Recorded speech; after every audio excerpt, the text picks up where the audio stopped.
So I've read 3 books here in January, the first half of January, that I wanted to talk about. History, this is kind of in the vein of narrative, popular history writing, and if you're new to narrative history, popular history, it's not super academic. You don't go through the sources or weigh the evidence. There's not millions of footnotes. It just kind of reads almost like a novel in many cases. And so it can be, for the sort of a lay historian, the weekend warrior like myself, the narrative history can be really enjoyable. So just thought I'd jump right in and talk about 3 books that I've just read. The first one that I wanted to talk about is Persian Fire by Tom Holland. The subtitle is The First World Empire and the Battle for the West.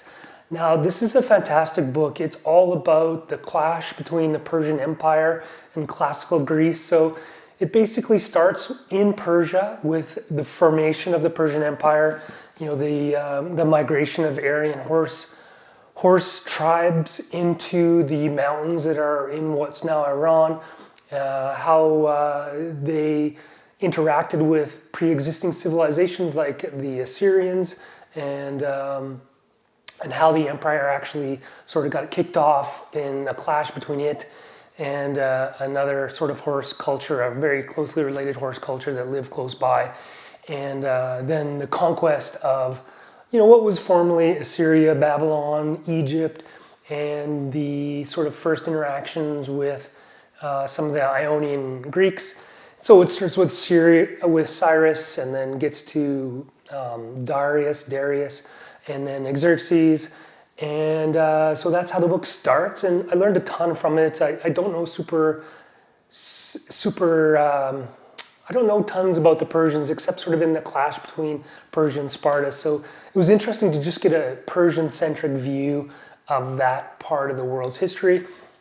And then it switched over to Sparta, being one of the main players on the Greek peninsula, and the formation of Sparta, how the city-state emerged, its culture, its religion, its sort of way of life, its factors that sort of made it different than other city-states on the Peloponnese or in the Greek peninsula.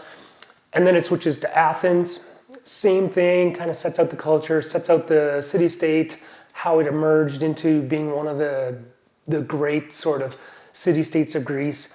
And then once we sort of had the players sort of established, then the book really went into the clash between the King of Kings and the sort of free Greek cities. And I think Tom Holland really plays off that, the whole idea of sort of Eastern absolutism and sort of the religious theocracy infused in a sort of king versus the more chaotic, free-loving, not always democratic, but more liberty-oriented Greek city-states, and how those two worldviews clashed.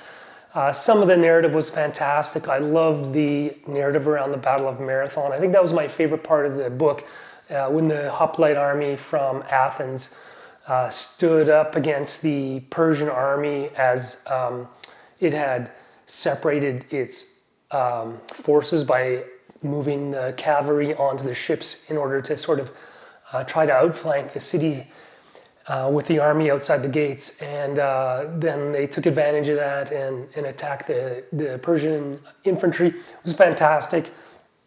I really liked the book. For me, this is it's like a must read. I highly recommend this one if you haven't read it already. If you're a Tom Holland fan or you haven't read Tom Holland, I love his writing, and I really like Persian Fire. One of the best books I've read here, and might be the best book I read in 2026 actually. So very much recommend this one. Super good book. The next book that I'm going to talk about is Plato and the Tyrant. This is The Fall of Greece's Greatest Dynasty and the Making of a Philosophic Masterpiece. So this is kind of a weird book. Back in the classic world, this is about the rise of the tyrants of Syracuse, Dionysius, and then their interaction, the Dionysius, the elder and the younger as well, their interaction with Plato. Plato of the Republic fame. Basically what Plato was kind of trying to do was to run a political experiment where he was going to work with this tyrant, Dionysius in Syracuse, to sort of recreate him as a philosopher king, and Dionysius appeared to be willing or desiring to become a philosopher, but maybe his motives weren't so straightforward as Plato might have believed, or maybe Plato was sufficiently in belief of his own skills that he felt he could make this Dionysius into a philosopher king. So anyway, he goes there and lots of trouble. Doesn't work out the way he wants, and it is a fascinating book. Now it's kind of weird because it's in one part it's a history of Syracuse and also Athens to a certain extent. It's a biography of the two tyrants of Syracuse, Dionysius, and also a biography of Plato, and also some of the more central figures that circled around, like Dion. And then it was also an analysis of a historical analysis of the text of the Republic and how the influence of the tyrants in Syracuse impacted Plato's thought, his development, his writing of the Republic as he was working on it at the time, and also how it impacted later works on laws and stuff like that. So it was kind of a hard book, I think, for the author to write, to take those three strands and sort of mix them up into a coherent narrative. And I think he did, but it's a challenging book, I thought. Would I necessarily recommend it? Yeah, I think I would, but I would say that this would be something that would be more for someone that's really into classical Greece, maybe into Greek thought, the classical philosophers like, obviously Plato, and Aristotle has his name dropped here as well. So, it was good, but if you're just interested in the history of Greece, the political history of Greece, conflict, there may be better books out there on Syracuse and that time period of Athens so yeah, it was worth reading. I didn't ever think I was going to stop reading it, and I certainly don't regret it.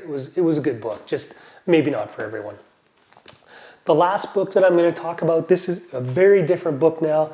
This is by James Raffin, a Canadian historian and writer. It's called Emperor of the North. It's about Sir George Simpson, and it's about the Hudson Bay Company. So just to put it in context, James Raffin is kind of a famous Canadian explorer.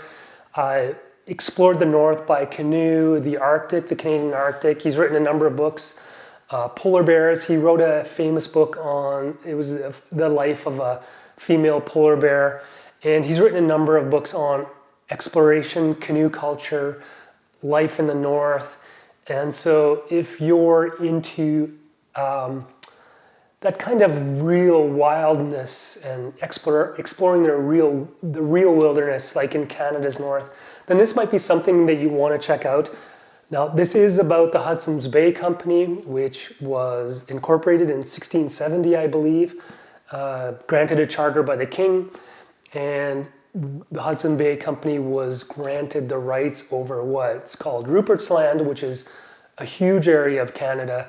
It's basically all the drainage shed, the entire drainage shed, all the rivers and all the water that drains into the Hudson's Bay in Canada's North.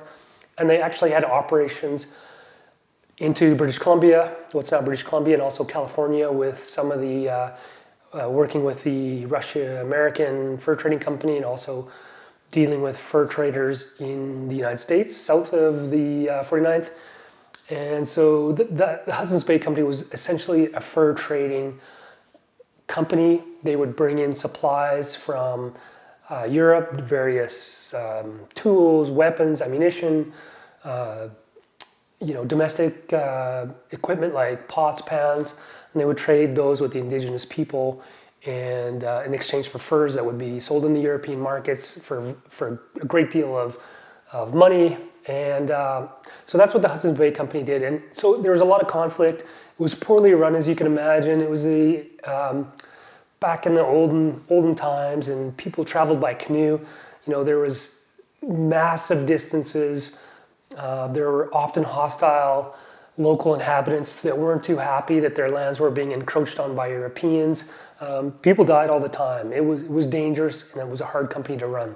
And so Sir George Simpson was tasked by his masters in London to straighten out the Hudson's Bay Company. And it kind of reminded me a lot of a sort of an activist shareholder who sends in a high-profile executive to clean up a big corporation. It was just like that. He came in, he cut redundancies, eliminated staff that were unnecessary, put in financial controls, did all the things that you would think of today to get a company back on its feet that was just floundering. And so it was interesting.